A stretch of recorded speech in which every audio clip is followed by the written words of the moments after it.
পৃথিবীতে কেউ পরিপূর্ণ নয়। কোকিলকে কণ্ঠ দিয়েছে, কিন্তু তার রূপ কেড়ে নিয়েছে।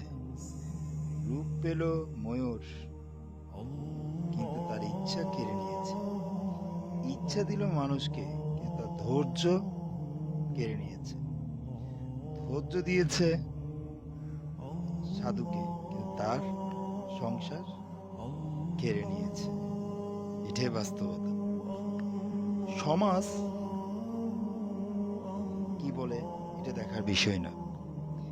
3 দিন না খেয়ে থাকুন, সমাজ আপনাকে একদিনও দেখবে না। অন্যায় করেন, পুরা সমাজ আপনাকে নিয়ে বিচার বসাবে। তাই সমাজের কথা না, নিজের আত্মবিশ্বাস নিয়ে চলুন। কারো পরোয়া করবেন না।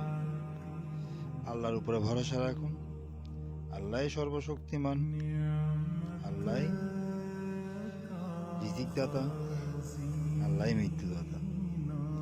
ইনশাল্লাহ সাফল্যের পৌঁছাতে পারবেন।